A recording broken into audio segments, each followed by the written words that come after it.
You're using the words you and we wrong. And I know that sounds kind of like a ridiculous claim, but give me a minute here. Also, if this happens to blow your mind and change your life, do me a favor, don't forget to share this with somebody so that they too can have their minds blown.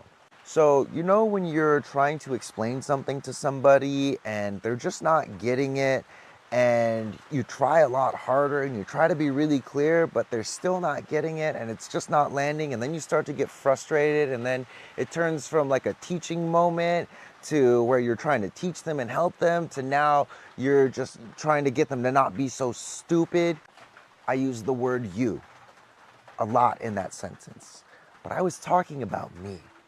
Here's how that conversation could have gone.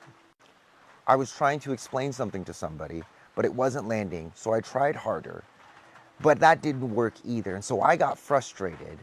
And then it turned into me just trying to convince them that they shouldn't be so stupid.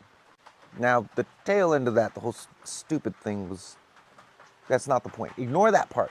It was the yous turning into I's.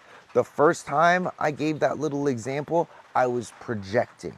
You may not have had that experience. That was my experience. But if I say the words you, or I say the words we, we're working on our ancestral line. We're working on transmuting our trauma. It can seem very inspiring, but where am I in all this? Am I working on my transmutational, multidimensional ancestral trauma? Or am I bypassing it by saying we're working on it? Am I bypassing it by saying you're working on it? So this is just an invitation to be a little bit more precise about the way you use your language.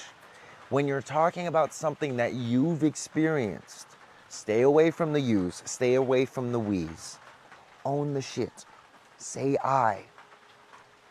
Claim your experience. This is so important. And it might seem like a small little nuance right now, but I promise, if you start to take accountability for your projections with this little language hack here, your perspective on yourself will change. And I know this because I have done this before. And I want the same thing for you. If something clicked during this video, do me a favor, send it to somebody else. All I care about is that this message gets out to people. The message of accountability, of responsibility. The message that you have the power and you have to claim it.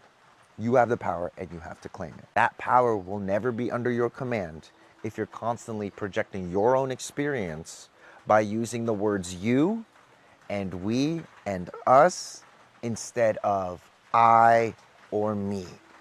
Own your shit. Love you. Okay, bye.